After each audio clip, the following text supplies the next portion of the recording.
وبعد انقطاع أكثر من سنة على اليوتيوب قررت إني أرجع بأفكار جديدة لأني شفت إنه بآخر فترة عم بيصير عندي أفكار كتيرة، وإذا السوشيال ميديا لأني عم بشتغل بالسوشيال ميديا عم بيصير عندي كتير شغلات وعم بيصير عندي كتير أفكار، وهذا المخ شايفيني مع قرعة كتير حلوة جميلة. عم بيصير عندي كتير أفكار، وخليني أثبت المايك لأني حبلش أشاور بإيدي. تمام؟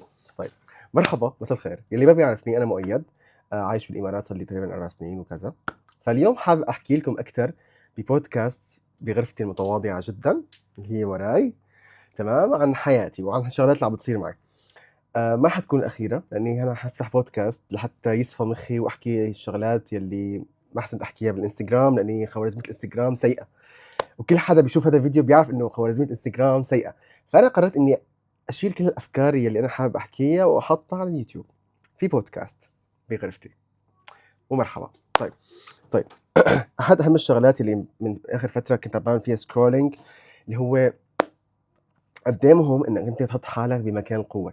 يعني أنت حدا موهوب بالرسم، موهوب بالغناء، موهوب بشغلات، فأنت لازم ضروري كتير تحط حالك بمكان قوة. يعني مو منطق إن أنت يكون عندك وسامة مثلي، بعتذر، متواضع جدا.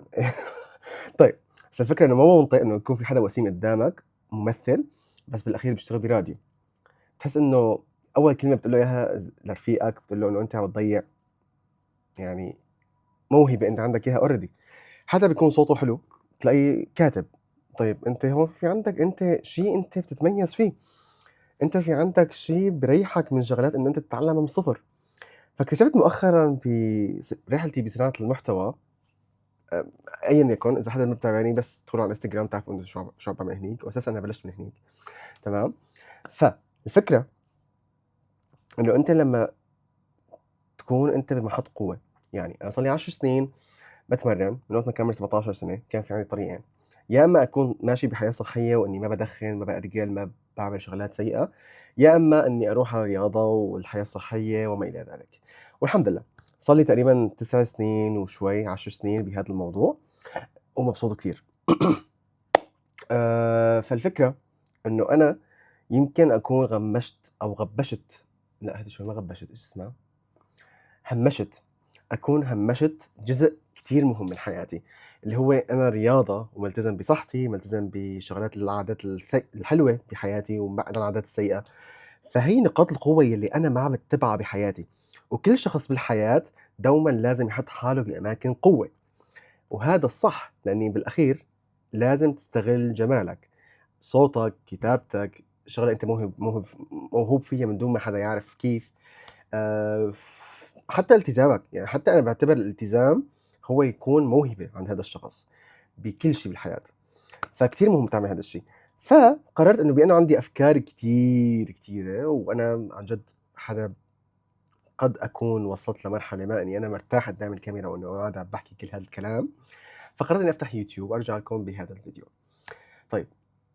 ف برحلة بصناعة المحتوى يا أعزائي، لأنه هو موضوعنا اليوم، الفكرة إنه أنت لازم تكون مدرك تمامًا إنه صناعة المحتوى طريق طويل، ما راح يكون سهل، ما حتلاقي دعم أبدًا بالبداية.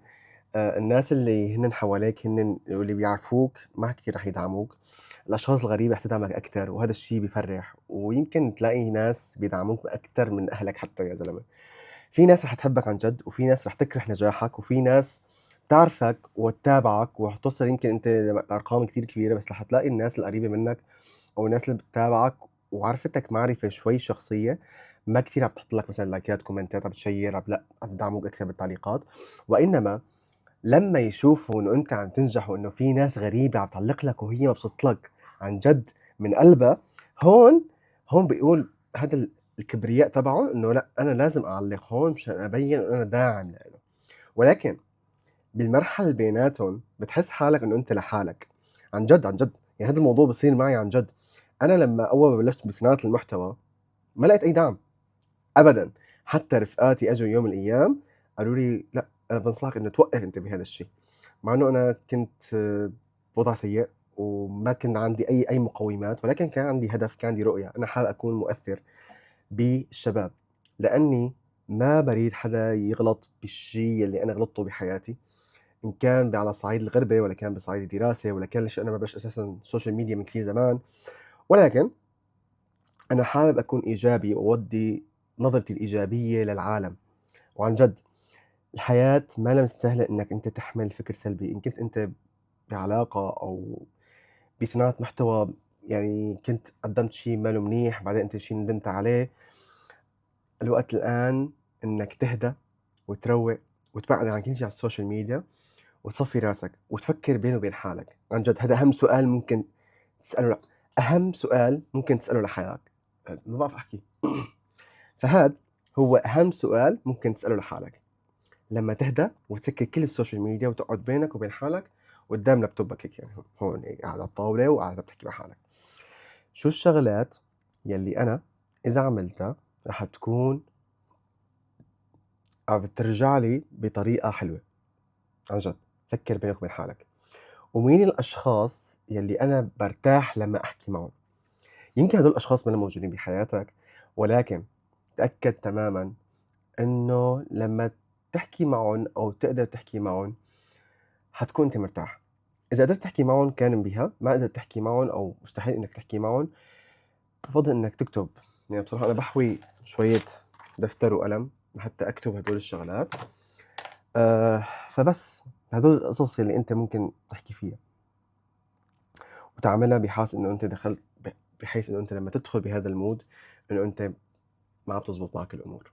طيب حكينا شوي بصناعة المحتوى، حكينا شوي الأفكار اللي أنا عندي إياها بصراحة براسي، وهيكون أكتر يعني هذا الفيديو هو عبارة عن أفكار متشتتة جدًا، ما بعرف إذا أساسًا إذا رجعت طلعت على هذا الفيديو راح يعجبني والّا لأ، بس هانزله مثل ما هو للمصداقية والعدم مثالية اللي أنا باكرهها، وأنا كان أساسًا أول بداية دخولي للسوشيال ميديا إنه أنا أورجي الناس إنه الحياة ليست مثالية، ليس كما نرى على السوشيال ميديا، فباحاول ما أمنتج وأشوف الأغلاط وتشوفوا القصص كلياتها اللي أنتم بتحبوها ما وراء الكواليس. طيب أنا شو عم باعمل هون؟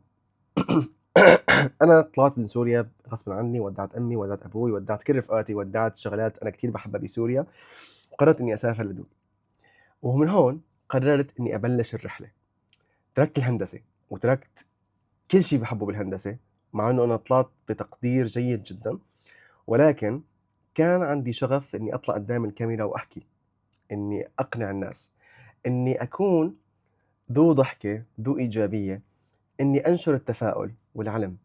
وكل شيء إيجابي بهي الحياة لحتى الناس اللي هي ما لها قادرة تعمل هذا الشيء أنا أقدر أساعدها ممكن تكون كلمة منك هي سلاح ممكن تكون كلمة منك هي سلاح لحتى تساعد اللي قدامك لحتى هو يقوم ويصحصح ويفكر كثير مهم إنه أنت لما تستخدم كلماتك تستخدمها بحذر ممكن أنت تكون نيتك كثير منيحة ولكن ممكن كلمتك تفهم غلط أنت كان نيتك إنه أنت تصلّح بين 2 بالأخير بسبب كلمة واحدة أو حكيت لك كلمة غلط، انفهمت بطريقة غلط، فقررت إنه هون يعني هون فجأة بصير الموضوع سيء بالنسبة لك.